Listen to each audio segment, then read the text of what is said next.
Chemistry की class को आगे बढ़ाते हैं।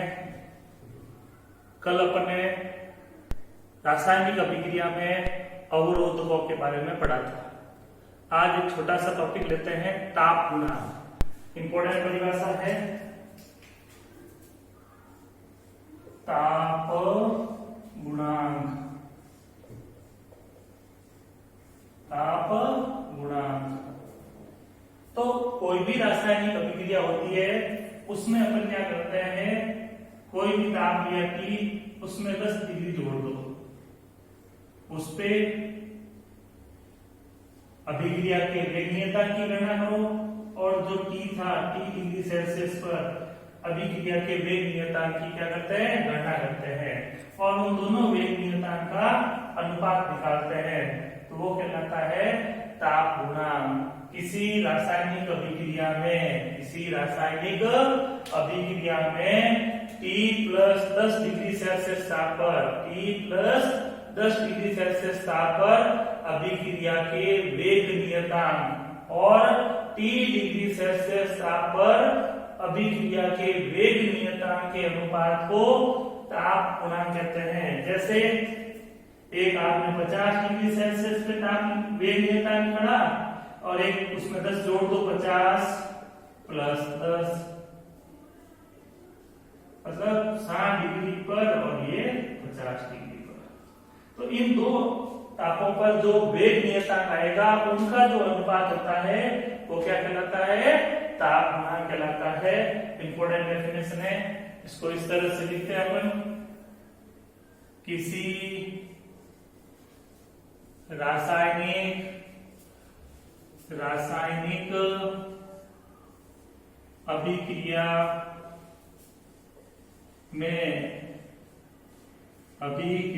में T प्लस 10 डिग्री सेल्सियस ताप पर, किसी रासायनिक अभिक्रिया में T प्लस 10 डिग्री सेल्सियस ताप पर अभिक्रिया के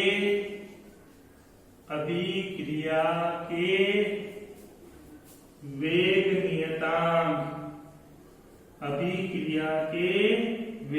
नियतांक तथा T डिग्री सेल्सियस ताप पर अभिक्रिया के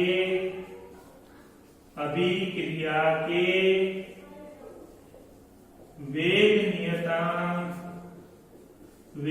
नियतांक के अनुपात को ताप गुणांक कहते हैं। ताप गुणांक कहते हैं। तो क्या परिभाषा बनी, किसी रासायनिक अभिक्रिया में T प्लस 10 डिग्री सेल्सियस ताप पर अभिक्रिया के वेग नियतांक पढ़ चुके हैं, वेग नियतांक तथा T डिग्री सेल्सियस ताप पर अभिक्रिया के वेग नियतांक के अनुपात को ताप गुणांक कहते हैं। तो इसको फॉर्मूले में अपन इस तरह से लिख सकते हैं, ताप गुणांक बराबर T प्लस 10 डिग्री सेल्सियस ताप पर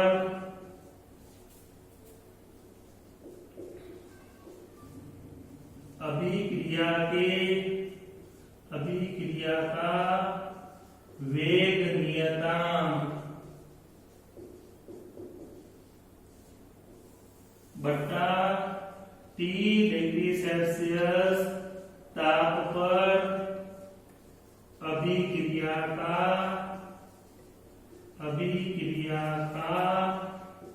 वेग नियतांक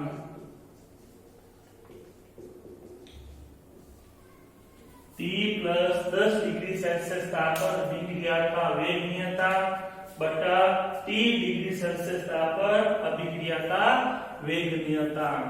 अब देखो सामान्यतः अपन अभिक्रियाओं में देखते हैं, प्रयोगों से ये चीज निकल चुकी है कि अगर किसी अभिक्रिया का ताप 10 डिग्री सेल्सियस बढ़ाते हैं तो अभिक्रिया का वेग 2 से 3 गुना हो जाता है। अभिक्रिया का वेग 2 से 3 गुना हो जाता है।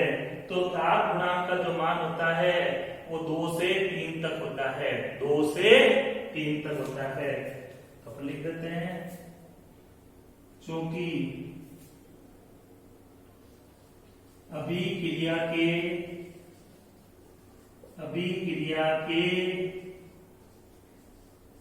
ताप में 10 डिग्री सेल्सियस की वृद्धि करने पर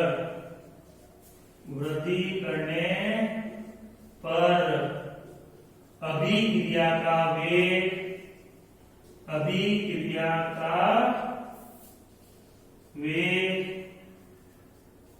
2 से 3 गुना हो जाता है, 2 से 3 गुना हो जाता है। अतः ताप गुणांक का मान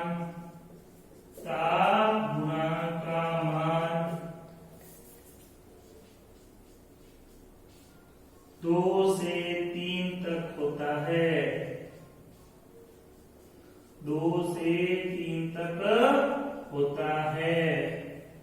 अभिक्रिया के ताप में 10 डिग्री सेल्सियस की वृद्धि करने पर अभिक्रिया का वेग 2 से 3 गुना हो जाता है। अतः ताप गुणांक का मान 2 से 3 तक होता है। तो ये ताप गुणांक क्या होता है, क्लियर सबको? ये इसका फॉर्मूला भी समझ में आ गया, ये फॉर्मूला था इसका।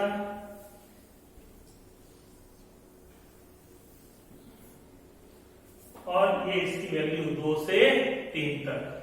क्लियर? कोई समस्या? ठीक है, आगे चलते हैं अपन।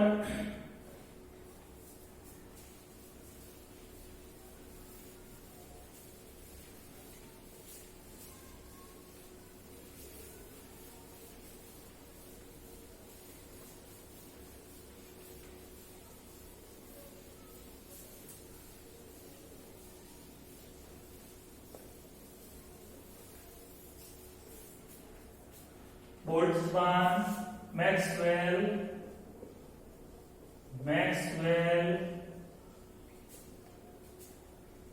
बोल्ट्जमान,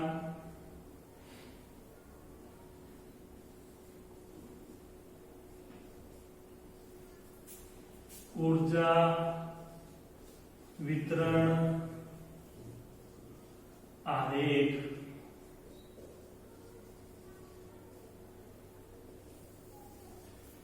मैक्सवेल बोल्ट्जमान ऊर्जा वितरण आरेख। ये दो वैज्ञानिक हुए थे, मैक्सवेल और बोल्ट्जमान। इन दोनों ने प्रभावी संकट के अंश, अभिकारकों के अंश तथा ऊर्जा के मध्य एक आलेख खींचा, जिसको अपन मैक्सवेल बोल्ट्जमान ऊर्जा वितरण आलेख कहते हैं। ठीक है, आलेख की जगह आलेख की लिखा मिल सकता आपको। ग्राफ, वक्र। तो वैज्ञानिक मैक्सवेल तथा बोल्ट्जमान ने प्रभावी संकट के अंश तथा ऊर्जा के मध्य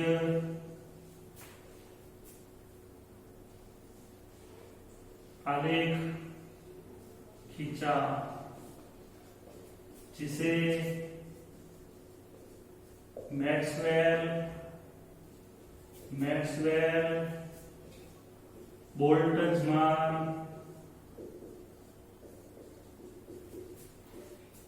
ऊर्जा वितरण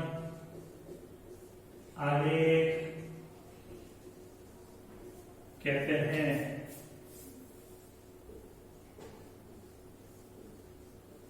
और वो आलेख इस तरह से मिला था।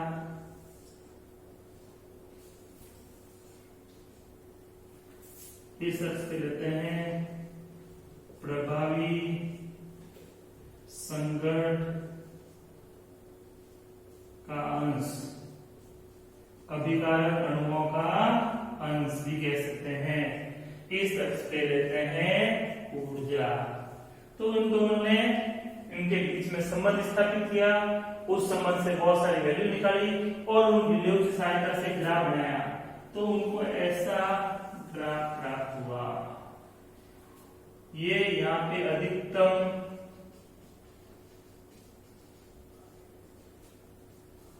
संभाव्य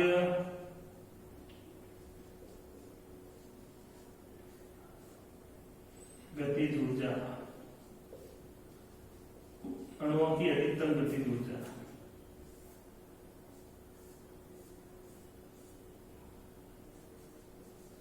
प्रभावी संगठ कर सकने योग्य ऊर्जा युक्त अभिकारक अणु, अभिकारक का अंश। ये अंश जो है उनके पास प्रभावी संगठन के लिए पर्याप्त ऊर्जा है, वैल्यूज ऊर्जा है और ये उत्पाद में परिवर्तित होते हैं। तो ये बोल्ट मैक्सवेल बोल्ट्जमान ऊर्जा वितरण आलेख। कोई समस्या?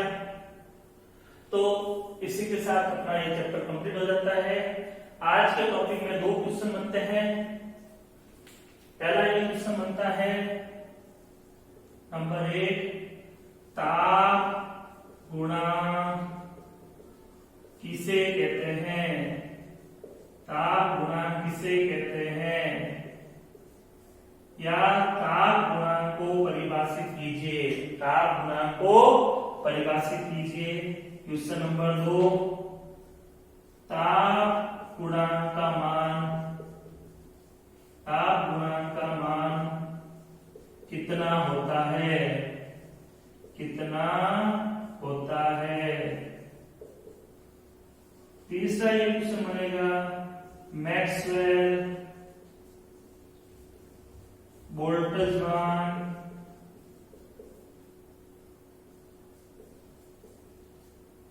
ऊर्जा वितरण आरेख बनाइए। क्लियर कर लोगे? अब एक सवाल आज अपन डिस्कस करते हैं, बाकी के क्वेश्चंस कल डिस्कस करेंगे।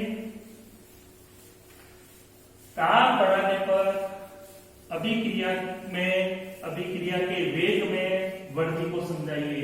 ताप बढ़ाने पर अभिक्रिया का वेग क्यों बढ़ता है, इसको अपने को विस्तार से समझाना है।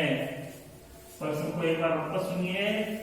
ताप बढ़ाने पर अभिक्रिया के वेग में वृद्धि को समझाइए। देखते हैं, एक अच्छा क्वेश्चन है। ताप बढ़ाने पर अभिक्रिया के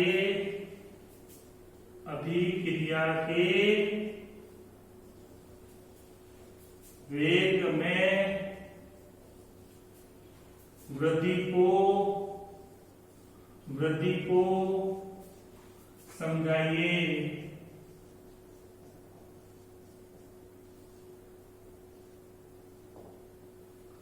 ताप बढ़ाने पर अभिक्रिया के वेग में वृद्धि को समझाइए।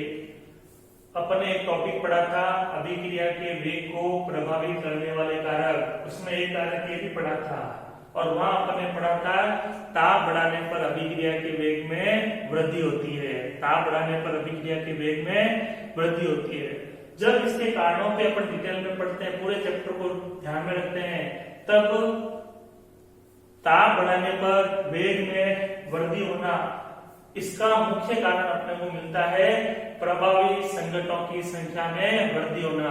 अगर अभिक्रिया के दौरान प्रभावी संघटकों की संख्या में वृद्धि होगी, ताप बढ़ाओगे, प्रभावी संघटकों की संख्या में वृद्धि होगी और अभिक्रिया के वेग में वृद्धि होती है। तो मुख्य कारण क्या होगा? प्रभावी संघटकों की संख्या में वृद्धि।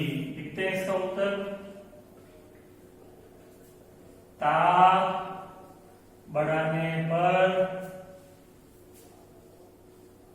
अभिक्रिया के वेग में वृद्धि का मुख्य कारण प्रभावी संघटकों की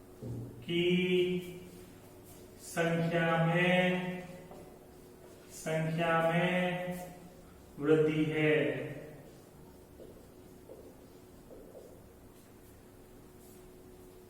तो ताप बढ़ाने पर अभिक्रिया के वेग में वृद्धि का मुख्य कारण प्रभावी संघटकों की संख्या में वृद्धि है। ताप बढ़ाने पर अभिक्रिया के वेग में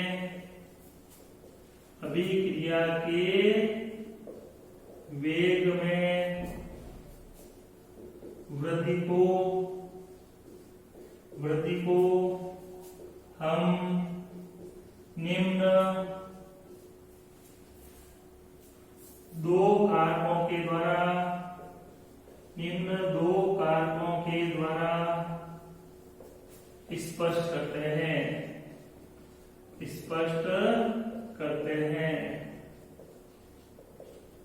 पहला कारण लेते हैं नंबर 1, संघट आवृत्ति में वृद्धि।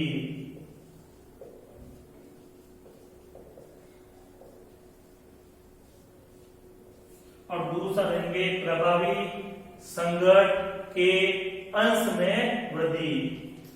तो देखो, ताप बढ़ाते हैं तो अभिकारक अणुओं की औसत गतिज ऊर्जा में वृद्धि होती है।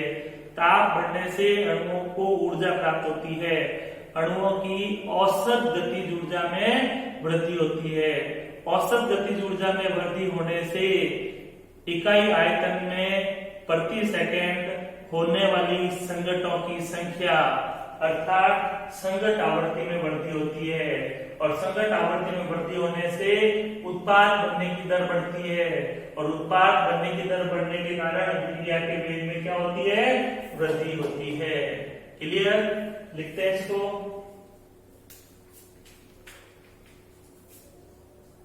ताप बढ़ाने पर अभिकारक अणुओं की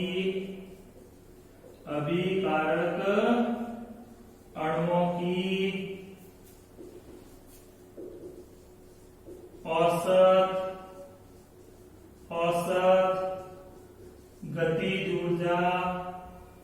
गतिज ऊर्जा बढ़ती है, जिससे प्रति इकाई आयतन में प्रति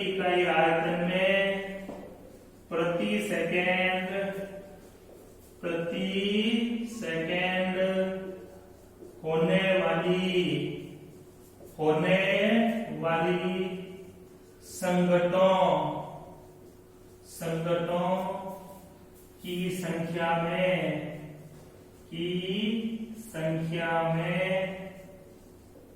वृद्धि होती है। फलस्वरूप उत्पाद बनने की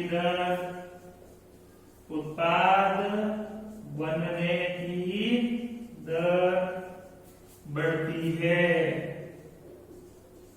अर्थात अभिक्रिया का वेग, अर्थात अभिक्रिया का वेग, अभिक्रिया का वेग बढ़ता है,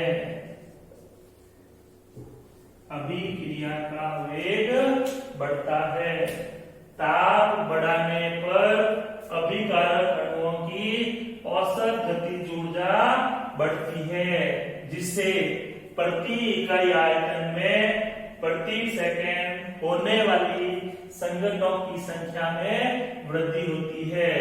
फलस्वरूप उत्पाद बनने की दर बढ़ती है, अर्थात अभिक्रिया का वेग बढ़ता है। क्लियर? कोई समस्या इसमें? चले इसके सेकंड पार्ट पर, सेकंड पार्ट करते हैं।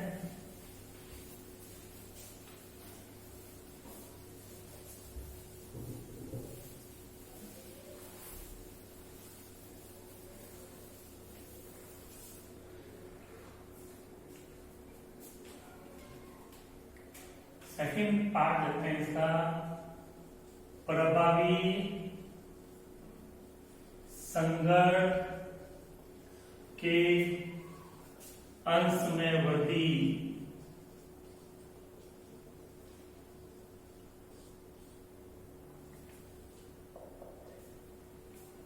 तो नेचुरल है, ताप बढ़ेगा, अणुओं को ऊर्जा मिलेगी, उनकी औसत गतिज ऊर्जा बढ़ेगी, औसत गतिज ऊर्जा बढ़ेगी तो वो बढ़कर के दैलिज ऊर्जा तक पहुंचेगी, मतलब दैलिज ऊर्जा वाले अणुओं की संख्या बढ़ेगी, और दैलिज ऊर्जा वाले अणुओं की संख्या बढ़ेगी तो उत्पाद बनने की दर बढ़ेगी, मतलब अभिक्रिया का वेग बढ़ेगा।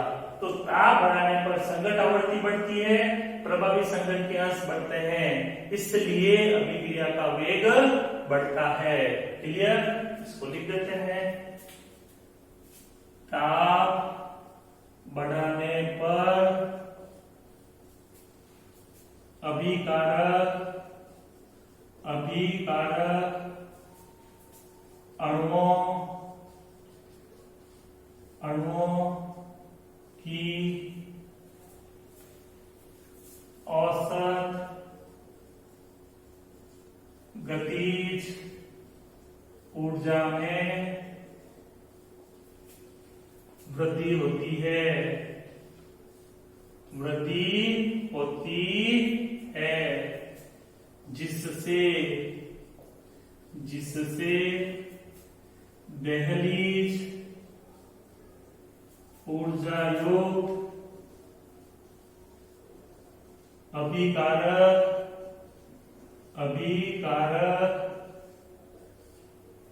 अणुओं की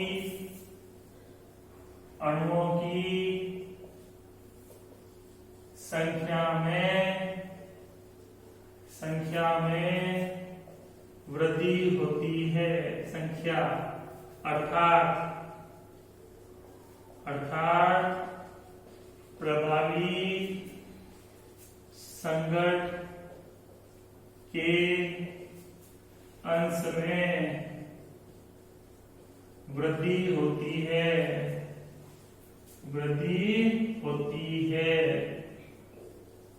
फलस्वरूप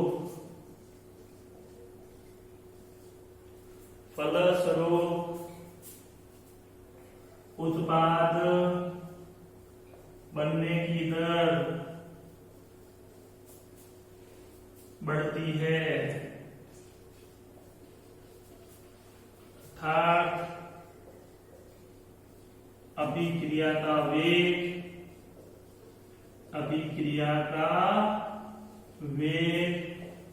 बढ़ता है,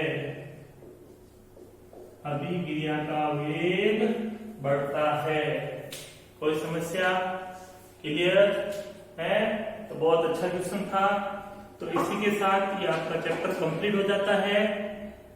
अब इस चैप्टर में बचते हैं प्रश्न उत्तर, क्वेश्चन आंसर। तो प्रश्न उत्तर के लिए अपन फिजिकल क्लास में करेंगे। क्वेश्चन आंसर जितने भी है बुक के पीछे, जब अपनी फिजिकल क्लास लगेगी, उसमें अपन प्रश्न उत्तर करेंगे। तो नेक्स्ट क्लास में अपन एक नए चैप्टर के साथ में मिलेंगे। Thank you, good day.